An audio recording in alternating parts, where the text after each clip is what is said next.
Assalamualaikum warahmatullahi wabarakatuh.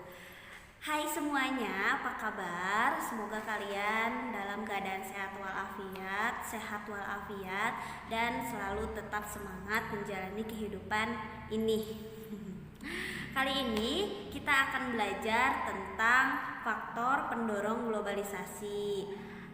Sebelumnya Ibu sudah menjelaskan tentang globalisasi, modernisasi, dan westernisasi, dan kita hanya membahas tentang globalisasinya saja, karena itu mencakup semua dan itu yang paling umum.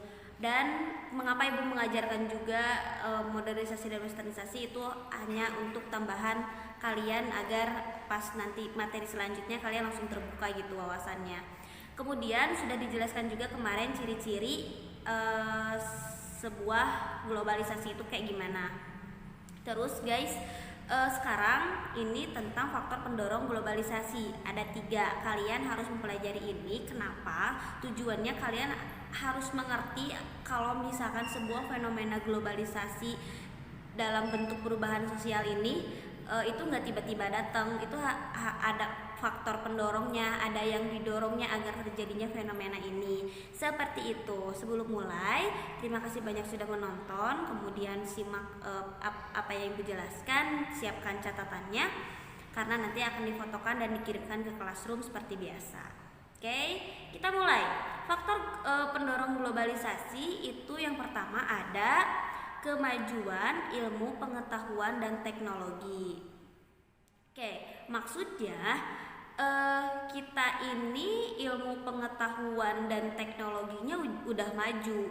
Buktinya alat komunikasi kita, alat transportasi kita, alat teknologi kita ini semakin canggih gitu ya, udah pada maju. Nah, karena alat komunikasi kita sudah maju, teknologi kita sudah maju, ini akan memudahkan proses globalisasi itu sendiri. Kayak gitu nih ya.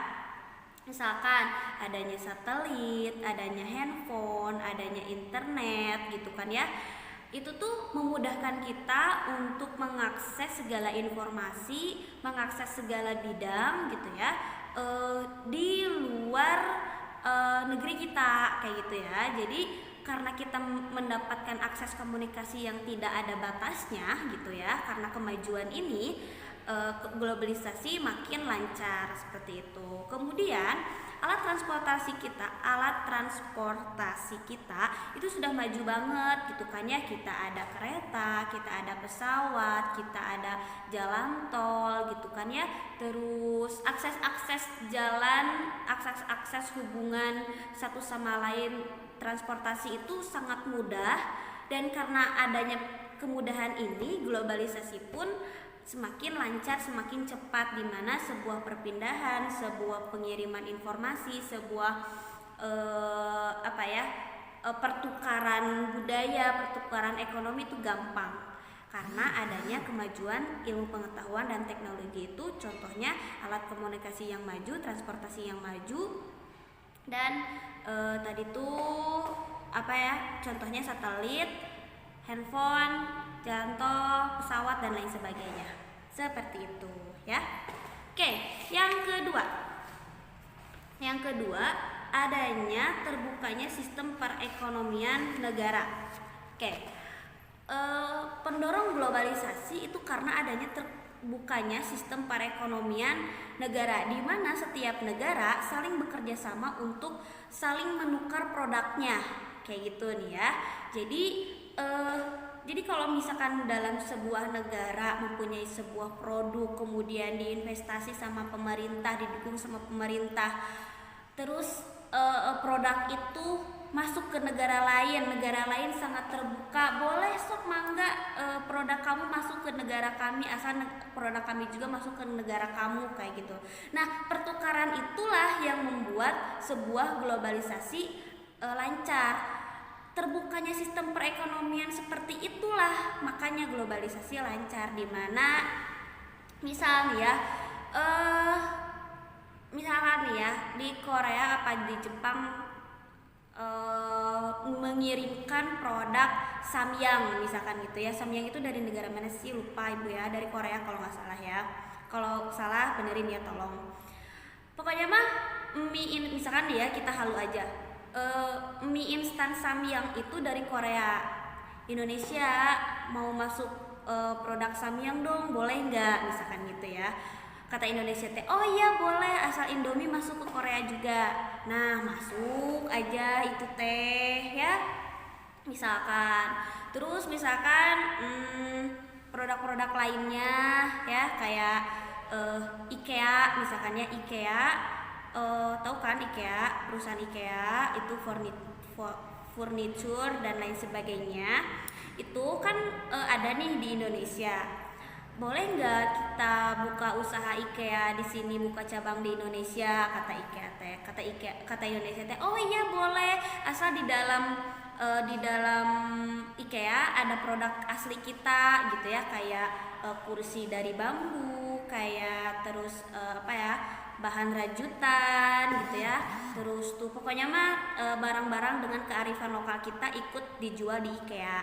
Nah itulah contoh dimana globalisasi didorong karena sistem perekonomian negara itu saling terbuka. Hayu sok pada jualan, nanti kita tukeran jual dagangan aku kayak gitu ya. Nah terus ada dorongan untuk perpindahan antar negara. Ini tuh terjadinya globalisasi karena keinginan untuk berpindah negara gitu kan ya. Oke, sebenarnya tidak berpindahan banget sih. Jadi maksudnya itu ternyata nih ya, saat ibu baca ulang kembali, maaf nih ya ibu agak lupa, dorongan untuk perpindahan antar negara menjadi sebuah faktor terjadinya globalisasi. Itu maksudnya kayak gini, orang-orang sekarang yang punya duit dan yang punya kesempatan gitu ya, bisa berkeliling dunia begitu kan ya, bisa traveling kemana aja. Nah dari orang-orang ini yang sering traveling membuat mereka itu punya ide gitu ya. Oh misalkan nih kamu turis dari Australia, misalkan ya kamu orang Australia main ke Bali misalkan, wah Bali itu sangat potensial sekali ya gitu kan. Kayaknya aku cocok deh kalau misalkan buka usaha di sini karena saya punya modal dan lain sebagainya. Kayak gitu. Akhirnya si bule tersebut buka hotel di sana, buka kafe di sana, kayak gitu. Dan lambat laun dia nggak kayak orang asing lagi, tapi kayak orang asli di sana, kayak gitu karena perusahaannya berdiri di Bali, kayak gitu. Contohnya kayak gitulah. Kalian bisa atau enggak pernah lihat bule atau enggak orang luar yang punya usaha di Indonesia. Nah itu tuh akibat dia awalnya dari traveling dulu, terus pengen buka usaha deh di sini belum ada yang kayak di negara gue misalkan kayak gitu ya. Nah itu tuh membuat sebuah bentuk globalisasi di mana dia pindah ke sini gitu untuk membuka usaha. Nah usahanya bisa usaha tentang kebudayaan dia, akhirnya saling campur dan terjadilah sebuah globalisasi seperti itu ya. Jadi banyak perusahaan-perusahaan yang ikut buka usaha di Indonesia karena mereka saling berpindah antar negaranya itu ya. Kayak gitu. Ada juga yang yang benar-benar cuman invest doang terus dia balik lagi ke negara asalnya, benar-benar pindah ke sini, bangun rumah di sini, buka usaha di sini. Ada yang kayak gitu ya. Nah jadi bisa disimpulkan kalau misalkan faktor pendorong globalisasi itu dikarenakan alat komunikasi dan transportasi kita udah maju. Yang kedua, sistem perdagangan di negara kita dan di antar negara kita ini itu saling terbuka, makanya saling barter, buka usaha kayak gitu.